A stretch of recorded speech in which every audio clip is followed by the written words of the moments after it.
Hello and welcome back to my channel. If you're new to the channel, I'm Ivy Akom, and to my old subscribers, thank you all for always coming back.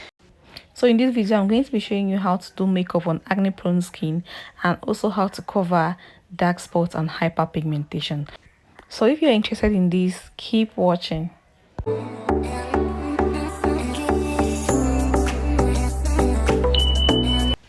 So I started first by installing and styling her wig because she was getting ready for her defense.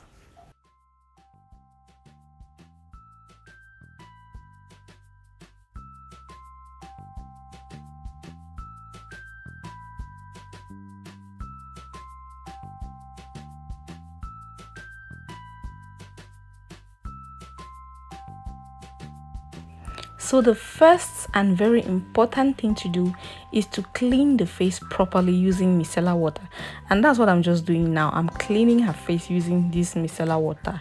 This helps to take off the excess oils because people with acne prone skin usually produce a lot of oil. So cleaning the face with micellar water helps a great deal to reduce the oil and also help to tighten the pores.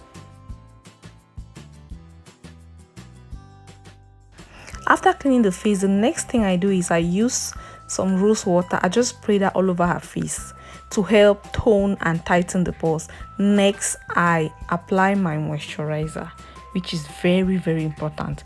You have to moisturize the face. Make sure you massage it very, very properly. After my moisturizer, I'm going in with my pore filler to fill in the areas that have large pores. A pore filler or pore minimizer helps to give a smoother effect to the whole makeup look. After applying each product, you have to give it some time, about 1 to 2 minutes, for it to dry before you apply the next product. This is very important, trust me, because if you keep applying the products back to back, like you don't give it time to absorb to the skin, it's just going to mix and the makeup look is going to break. Next, I'm going in with my primer. After applying my primer and leaving it to set to the skin, I'm going to go in now with a very important step. This is the trick I use to cover dark spots.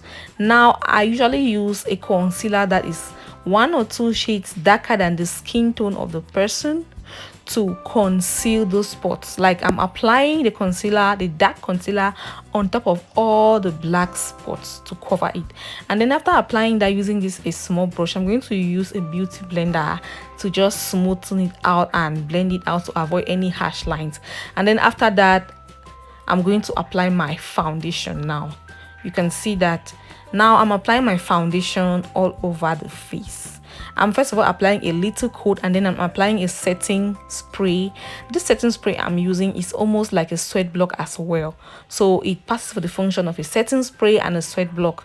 This will help to make they look matte and help to reduce the production of oil. So I'm just blending out my foundation properly. Make sure you blend your foundation to smoothness. Take your time, at least 5 minutes, just to blend in the foundation if you want a flawless look.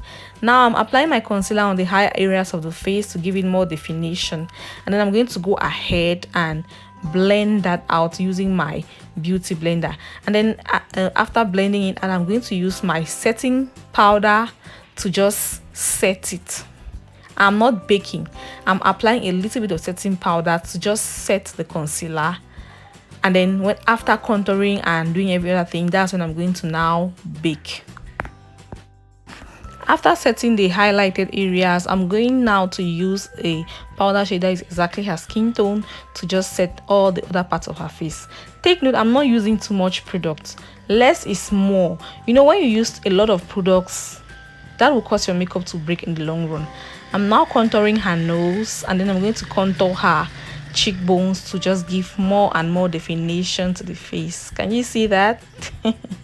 Next, I'm going to apply her contour, and her blush, and then I'm going to bake the areas where the areas that have highlights. I'm just now defining her cheek contour, and then I'm going to go to the brows next.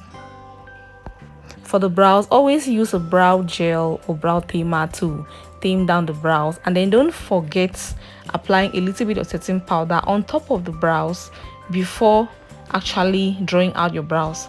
This setting powder that you apply helps to avoid oiliness on top of the brows. Remember, we are working with an acne prone skin person. People with acne prone skin produce a lot of oil, so we are doing everything possible to minimize the production or the outcome of oil. So I'm just filling in her brows now, after which I'm going to conceal it, and then I'm going to move straight to the eyeshadow.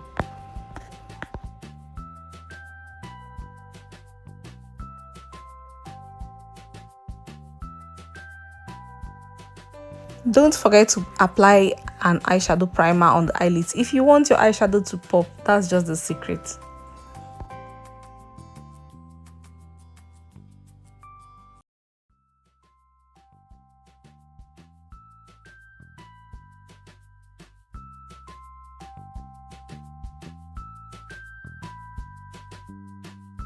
Now I'm using a fluffy brush to take off the excess powders on the face and gently blend it out.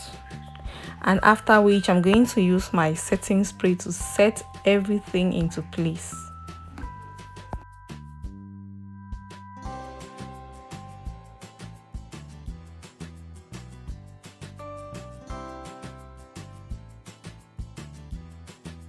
So when it comes to doing makeup on acne prone skin, you have to be very particular. You have to be very intentional about the skin care process, like the skincare routine, like your moisturizing, your priming and everything. You have to be really particular about it, and make sure you skip no process, because it's going to tell on the result. Also, you have to be very particular about your choice of foundation, that is your foundation color and the coverage. You also have to use less products, like less concealers and less foundations, because if you end up packing a lot of products on the face, it's going to give a very muddy or cakey look at the end, which is not going to help. So I'm going to end this video here. I hope this helps someone out there. Thank you all so much for watching, and see you all in my next video. Bye bye.